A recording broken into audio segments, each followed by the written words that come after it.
Buongiorno cari amici, ben ritrovati in questo spazio in mia compagnia. Ho parlato spesso del quadrato di nascita, spiegando appunto quanto fosse importante come strumento per un lavoro di correzione, di introspezione e autoanalisi. È chiaro che, ripeto, con un grande sforzo di auto-osservazione, mettendo da parte la tentazione di autoindulgere sulle proprie pecche, sulle proprie mancanze, siamo tutti in grado di osservare quali sono le forze in gioco, cercare di risalire agli elementi e di conseguenza ai dominatori planetari che maggiormente ci assillano. Ma laddove si volesse un aiuto in questo senso, è possibile appunto richiedere un quadrato di nascita. È un lavoro, ora ve ne mostro uno, è un lavoro che sicuramente potrà essere di aiuto. Chi lo ha avuto lo potrà comunque testimoniare, ammesso che abbia voglia di scriverlo. Ma ve ne mostro uno perché capiate cosa intendo, visto che non sempre si può intuire appunto tramite le parole qual è il vero lavoro che c'è dietro. Ho rimosso la prima pagina, in genere c'è una pagina di copertina per via dei dati personali del soggetto appunto che mi ha richiesto il quadrato. Questo è l'ultimo che ho redatto. Allora, come vedrete c'è già una prima indicazione, in questo caso domina gemelli nel consorzio di Capricorno, viene poi spiegato perché, che cosa significa e quali sono già in queste prime due righe ci sono già tutte le costellazioni maggiormente implicate appunto nelle vicissitudini, nella personalità di questo soggetto. Martedì nell'ora di Venere e tra parentesi appunto le costellazioni coinvolte. Lo specchietto subito sotto è suddiviso, come vedete ci sono dei numeri qui, qua ci sono le costellazioni, viene segnato un più o meno, più o meno, più o meno, un numero che è la classificazione di appartenenza del gruppo della costellazione, perché le costellazioni sono suddivise in tre gruppi, primo gruppo, secondo gruppo, terzo gruppo, a seconda appunto diciamo così, dell'elevazione della nobiltà della costellazione. Per gli antichi, infatti, le costellazioni di primo gruppo erano Sagittario, Capricorno, Acquario e Pesci. Dunque, a prima occhiata si può vedere a quale gruppo appartengono. A seconda dell'ordine che prendono saranno positiva, negativa, positiva, negativa, positiva, negativa, questo aiuterà nell'interpretazione. L'elemento a cui appartengono e già a primo sguardo si vede per esempio che in questo caso manca l'elemento acqua, che però è compensato qua in Scorpione proprio grazie alla nascita di martedì. Nonostante ciò vedremo poi più avanti un altro particolare. Queste sono le età secondo Calvagna e secondo Juvara, che sono due grandissimi astrologi appunto di astrologia antica che hanno dato delle chiavi molto importanti per l'interpretazione secondo questo metodo. Queste età, vabbè qua c'è un asterisco perché per questioni di spazio non rimaneva più, comunque sono cicliche e corrispondono appunto ai cicli di manifestazione di queste costellazioni. In questo caso abbiamo poi anche gli elementi, perciò fuoco, aria, acqua, terra, e come sono suddivise le costellazioni e quante volte sono presenti all'interno del quadrato. E già anche qui a colpo d'occhio abbiamo un primo bilancio delle forze in gioco.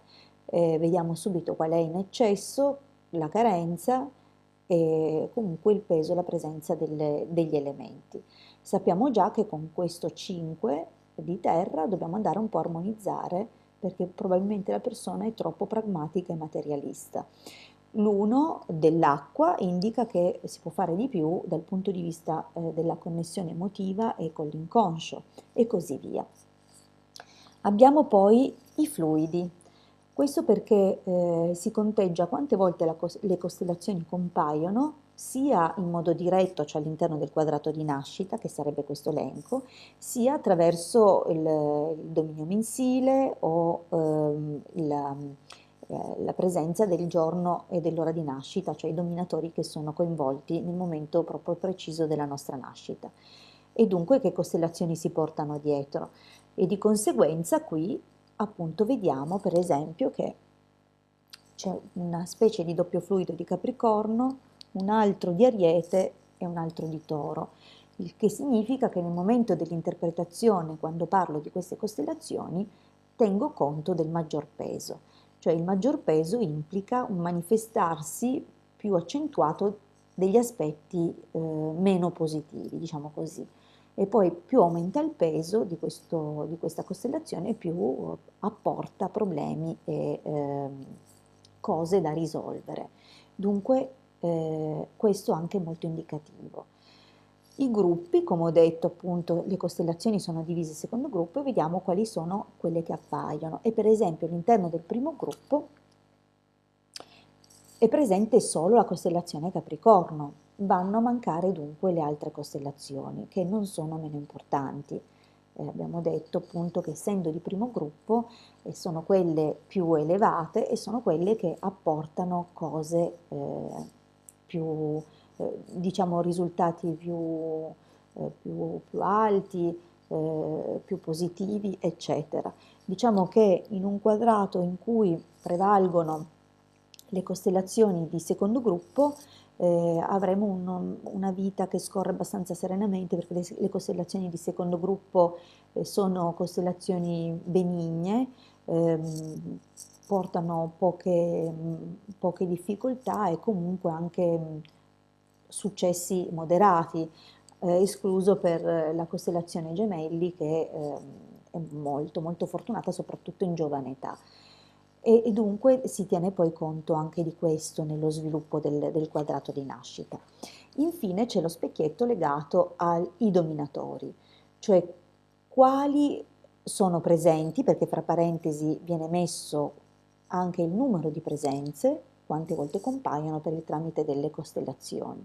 In questo caso, per esempio, abbiamo buoni Marte e Venere e assolutamente assenti Giove e Luna. Pertanto il soggetto dovrà integrare i valori di Giove e di Luna per portare un equilibrio nel suo quadrato, nel suo insieme anche, perché il quadrato non è che il riflesso di ciò che noi siamo, è un po' il nostro sigillo personale. Dunque questo primo specchietto è importantissimo proprio per il lavoro di correzione. Viene poi immediatamente spiegato come funziona, c'è tutto un capitolo, proprio per aiutare anche la persona a saper leggere poi i significati che seguono e addirittura, perché come ho detto qua ci sono queste date, queste età, con le interpretazioni che seguono il soggetto ha una specie di calendario perpetuo, che significa che potrà vedere sempre, a seconda dell'età, su quale costellazione cade e vedere cosa aspettarsi a livello di prove, di mood dell'anno, un po' dell'insieme. È come se potesse farsi una previsione anno per anno, ciclo per ciclo. E dunque è chiaro che fino a quando non si correggono tutti gli aspetti, gli influssi saranno comunque questi, ma nel momento in cui noi andiamo a riequilibrare, a correggere, questi influssi verranno vissuti in modo molto diverso, molto più proficuo e soprattutto saranno loro ad adattarsi alla nostra volontà e non viceversa, ma per arrivare a questo c'è un buon lavoro dietro, non è così semplice, però questo è uno strumento di partenza, attraverso il quale appunto prendiamo visione e coscienza degli equilibri e delle forze che agiscono su di noi e per il nostro tramite. Viene poi analizzato appunto il significato di nascere ad un certo giorno e ad una certa ora. Ehm, e, come vedete è molto esteso, molto dettagliato, molto spiegato. Poi si passa al dominio mensile, che per gli antichi corrisponde al sole, no? Al sole di nascita, come per esempio dire di essere nati del segno della bilancia. Per gli antichi il dominio mensile, e qua continuano le spiegazioni sul dominio mensile, equivale appunto al proprio sole. E ancora, perché viene spiegato in dettaglio tutto ciò che in termini di, come vedete ancora, è un lavoro corposo. Poi si passa alla stella capo, che è un po' come fosse l'ascendente, diciamo, in termini moderni, ma ha un'influenza molto molto importante perché comunque non solo è come ci percepiscono gli altri, ma è anche poi un po' il nostro sentire.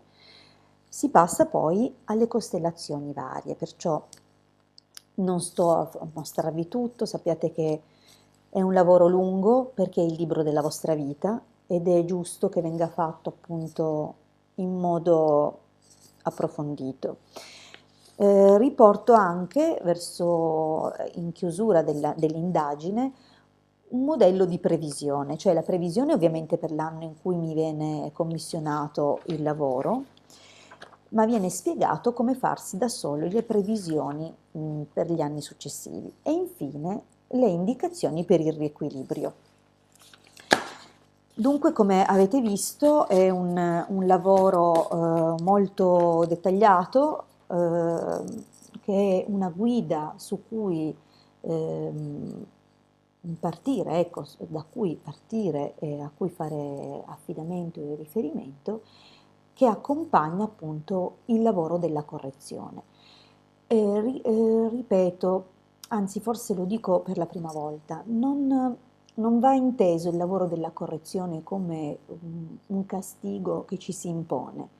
La correzione è un obbligo morale che noi abbiamo verso noi stessi perché è esattamente il cammino che la nostra anima agogna, la nostra anima desidera correggersi, perché desidera stare bene, desidera ricongiungersi con i regni spirituali a cui appartiene.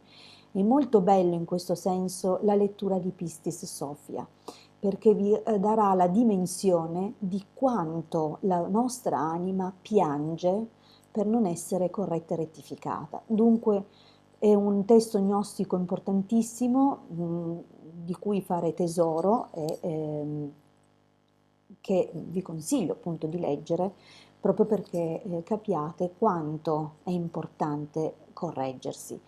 Ed è un obbligo morale che abbiamo verso noi stessi, ma non perché ce lo imponga qualcuno, ma perché una volta che noi siamo in equilibrio, una volta che noi possediamo dentro noi stessi i 12 apostoli, che è un modo per dire le 12 costellazioni, una volta che siamo completi con tutti gli influssi astrali, noi possiamo fare il passaggio successivo. Dunque l'equilibrio portato dagli elementi, portato dal dominio dei dominatori, è un gioco di parole interessante, dal dominio dei dominatori ci porta a quello scatto e quella crescita che sono fondamentali per proseguire poi e finalmente conoscere una vita di realizzazione piena.